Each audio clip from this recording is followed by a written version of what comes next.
Et donc, on va pas s'arrêter en si bon chemin. Maintenant, on va voir comment associer différents MNT. Parce que c'est ça que qu'on a vu, c'est que comme les valeurs sont toujours étalées de la valeur la plus basse à la plus haute d'un fichier. Alors, il existe plusieurs techniques, mais je vais vous montrer la plus clean pour l'instant. Donc, vous vous doutez que c'est pas celle que je fais le plus, mais pour l'instant, on va apprendre à travailler propre.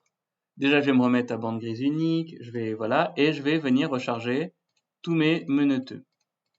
Alors là, c'est tous mes DEM, ils sont chargés, comme vous voyez. À chaque fois, c'est des carrés, ça je l'avais expliqué, hein. Quand on a un raster, typiquement, eh ben, il est carré, parce que bah, on travaille en fait, on a besoin de travailler en carré. Et donc ça, soit c'est des valeurs vides, soit c'est pas du carré. Alors c'est vrai qu'on aurait pu ici récupérer ces dalles-là, mais bon, faut aller dans la base de données, j'avais la flemme. Et en fait, on va les associer ensemble, comme ça, on va pouvoir réétaler automatiquement les données de la valeur la plus basse à la valeur la plus haute de l'ensemble de notre jeu de données. Je vais aussi virer la transparence. Voilà, hop, on supprime. Donc, pour ça, je vais aller fusionner pour créer un seul modèle numérique de terrain. Donc, pour ça, on va dans Raster, on va dans Divers et on fait fusion. Normalement, c'est pas très compliqué. Fusion, on va sur les trois petits points et là, on sélectionne tous les DEM qui nous intéressent. Donc RGELT, RGELT, RGELT. On les coche. Ensuite, on décide de comment on va les sortir. Alors là, il y a plusieurs possibilités. Moi, je vous propose d'y aller étape par étape parce que on pourrait travailler sur des fichiers temporaires pour pas s'embêter et n'enregistrer que le dernier, mais c'est une grosse prise de risque, surtout typiquement avec les ordinateurs de la fac qui vont me planter régulièrement et puis ça a un coût à se louper dans des exports. Donc, on va pas faire ça. On fait enregistrer dans un fichier temporaire? Non. On va l'enregistrer vers un fichier et ce fichier, ça va être le TIFF, notre TIFF de travail. Donc ici, à chaque fois, il me rend fou en bas, là, il me saoule. Voilà, données RGELT et ici, je suis dans RGELT et là, je vais juste faire Paris, oui, on va appeler ça fusion. Fusion et 5 mètres. 5 mètres, voilà. Paris, fusion 5 mètres. Ici, on est bon. Normalement, on modifie rien. Comme ça, on garde la même résolution et on fait exécuter. Et là, on va produire déjà un MNT fusionné à 5 mètres. Donc, on va produire un grand MNT de tout. Voilà, Paris Fusion 5 mètres. Si je double-clique dessus, dans les informations, vous voyez que ici, dimension, bon, j'ai le nombre de pixels, mais surtout taille du pixel, 5-5, on est bien à 5 mètres. Donc, ici, vous voyez qu'il me met encore ce petit donc, je vais juste cliquer sur le dernier truc enregistré. Et tout ça, bah, je vais le flinguer. En fait, j'en ai plus rien à faire. Voilà. Mais vous voyez qu'ici, maintenant, j'ai des zones qui sont à 0. Alors, ça, pour le coup, typiquement, c'est là où j'aurais peut-être pu mettre dans le paramètre d'export. Je ne sais pas si vous avez vu. Je vais vous montrer avec ces données-là. Je vais refaire raster divers fusion. Je vais juste, de toute façon, je n'ai même pas besoin d'en sélectionner un. Voilà, je mets n'importe lequel. Et vous voyez qu'ici, j'ai valeur du pixel considéré comme no data. Bah, en fait, j'aurais pu mettre moins 99, 999 et il me l'aurait mis automatiquement en invisible.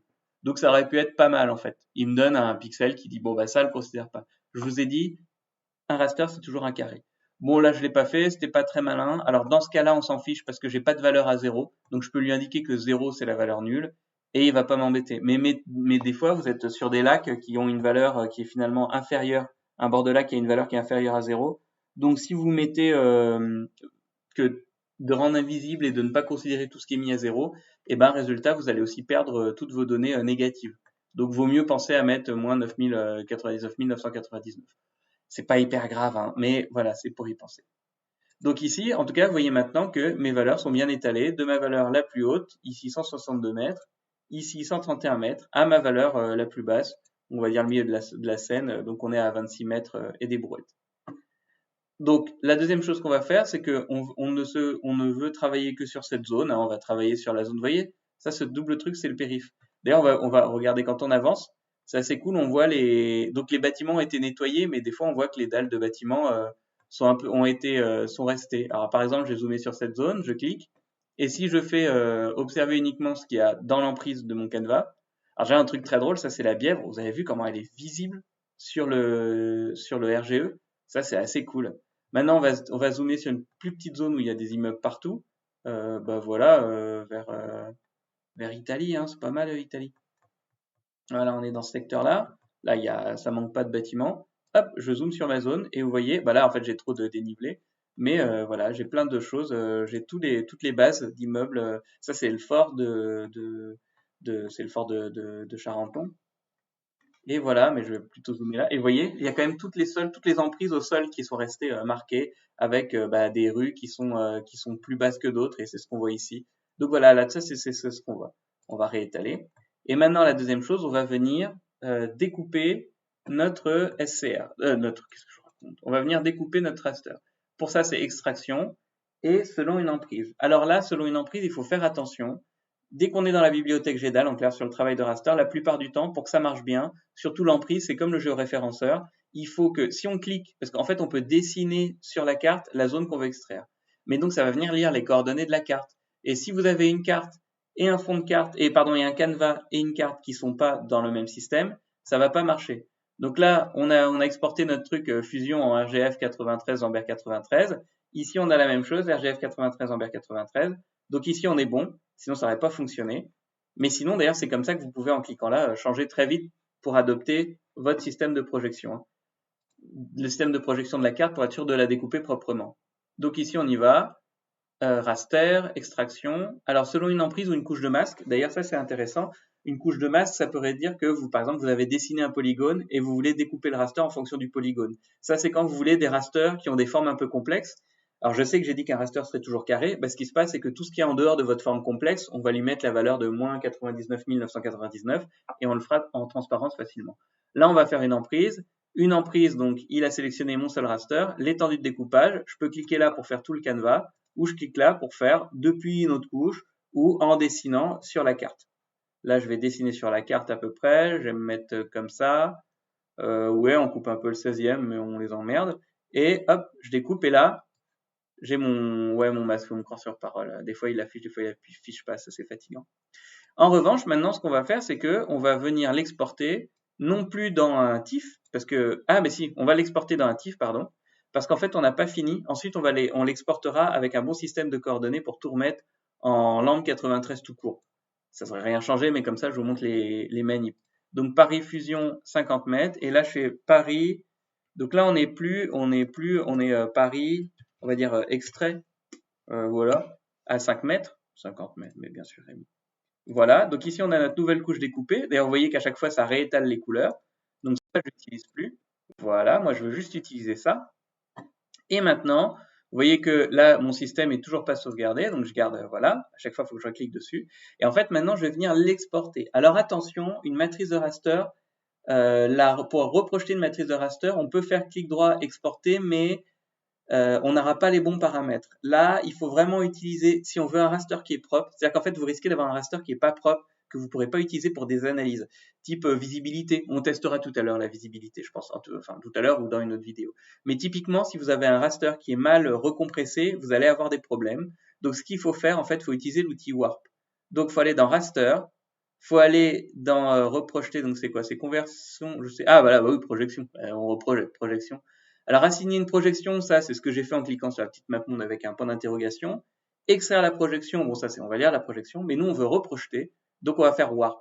En fait, warp, je vous ai dit qu'un raster, c'était forcément des pixels, et des pixels, en fait, sont censés être carrés.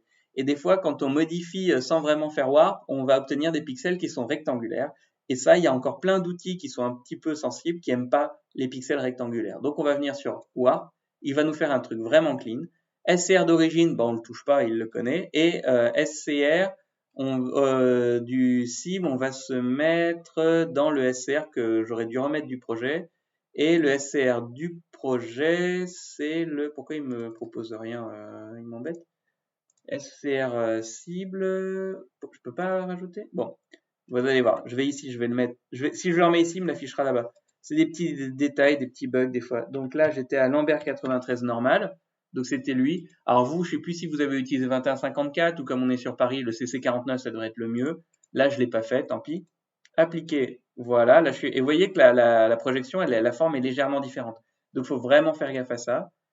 Donc, raster, projection, warp. Et là, normalement, voilà, j'ai le SR du projet, lampe 93 tout court. Donc ça, on s'en fiche, ça, on s'en fiche. Et méthode, vous voyez que là, j'ai le rééchantillonnage. Donc pareil, c'est comme on recrée des pixels, comment est-ce qu'on recrée ce nouveau pixel, puis qu'on va les déplacer. Donc nous, on va faire un peu nos bourrins, on va prendre un truc qui est vraiment clean. Donc le cubique ou le Lanczos, moi je vais prendre le Lanczos, qui est un peu plus clean. Le valeur pour le NoData, bah là je vais le mettre, moins 999, 999.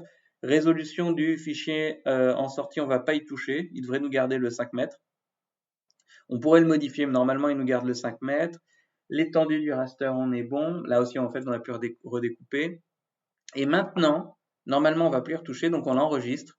Et on devrait pouvoir l'enregistrer. Non, on peut pas l'enregistrer en GeoPackage, là? Ouais, je sais même plus. Parce que moi, je voudrais l'enregistrer en GeoPackage. Si, voilà, on va l'enregistrer en GeoPackage. Alors moi, mon système, là, je vais revenir sur mes bases de données. Donc mes bases de données, je sais plus du tout où je les ai mises. Je les ai mises dans TD. Voilà, dans TD. Et moi, d'habitude, j'ai toujours, en général, même si je vous ai dit que tout pouvait être dans le même GeoPackage, j'aime bien faire un GeoPackage pour les rasters et un GeoPackage pour les vecteurs. Comme ça, les GeoPackages pour les vecteurs, vous voyez, il reste tout petit, 420 kg. Et là, comme j'ai mis des rasters, bah, il fait 18 mégaoctets. Donc cette fois-ci, je vais faire Paris médiéval. Hop, c'est ça, Paris médiéval et bah, vidéo, parce que voilà, vidéo. Et là, je vais l'appeler raster. Enregistrer. Donc, modèle pyramidal, ça c'est si je voulais, mais là, faut rajouter des options supplémentaires. Donc, on va pas s'embêter avec ça. En fait, ce que j'aurais dû faire en réalité, c'est que j'aurais dû le reprojeter, l'enregistrer en TIFF et ensuite l'exporter à nouveau en raster. Vous me direz, j'ai dit qu'on allait être propre. On va être propre. Fichier, je reviens. Paris, voilà, data, IGN. On se remet en TIFF. Donc, TIFF, il est tout là-haut. Voilà. Vous voyez, il est ici, Paris extrait 5, Paris extrait 5, et ici je rajoute L93, on exporte, exécuter. Et maintenant, si je zoome, donc ça je peux le virer, voilà, et si je zoome, alors l'autre il aurait affiché des carrés très clean aussi, hein. Mais si je clique ici, j'ai encore bien, voilà, j'ai mes pads 5 mètres. Si je vais dans les propriétés, ici j'ai encore taille du pixel 5-5, donc c'est nickel. Bon, les différences elles étaient minimes, hein. Et maintenant que j'ai un truc qui me plaît, exporter, enregistrer sous, enregistrer en GeoPackage, nom du fichier. Donc là, en effet, j'aurais pu sélectionner un autre GeoPackage, hein. J'aurais pu sélectionner celui qui existe, mais moi, en effet, je vais en faire un deuxième parce que pour pas avoir des dans lequel je mettrai tous mes rasters, là on s'en fiche. On enregistre. Ici, vous voyez que j'ai toujours la résolution de la couche, donc 5 sur 5, ici tout est bon. Et en fait, ici, je peux faire des pyramides. Donc des pyramides, c'est qui va me créer des petits rasters un peu différents. Alors maintenant, on peut les faire en interne. C'est pas toujours très stable, mais ça marche bien. Et ça veut dire que si je zoome pardon, de 8 niveaux en arrière, eh ben, il va me faire un petit raster simplifié. Ça va me permettre d'aller plus vite. Et de 32 niveaux en arrière, voilà. Donc là, je vais juste me faire un niveau à 8, comme ça, je vais vous montrer la différence. Donc ici, on est bon. Je peux aussi faire des niveaux personnalisés. Et ici, on est bon. Voilà, Paris Medieval Raster. Lui, je supprime. Comme ça, je pourrais virer tous les rasters qui ne m'intéressent pas. Et je viens ici rajouter la connexion, nouvelle connexion, Paris Medieval Raster. Et dans les Paris Medieval vidéo, pardon, raster, j'ai ça.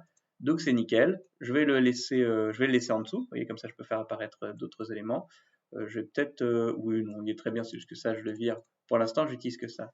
Et voilà, j'ai enfin un fichier propre en GeoPackage et avec des niveaux. Alors voilà, le niveau pyramidal, là, il va peut-être pas se voir énormément. Donc là, quand je zoome, j'ai ça. Oui, c'est vrai qu'en fait, sur un truc aussi peu, ouais, on verra pas grand-chose. Mais là, l'idée, c'est qu'en fait, quand je zoome à ce niveau-là, j'ai un modèle qui est beaucoup plus simple. Et quand je zoome là, il me fait apparaître beaucoup plus de pixels, en fait. Ça se voit mieux sur les photos. C'était un peu débile d'avoir fait ça, mais c'est pas très grave. Comme ça, vous savez comment ça existe, quoi. Voilà, vous savez que ça existe et comment le faire.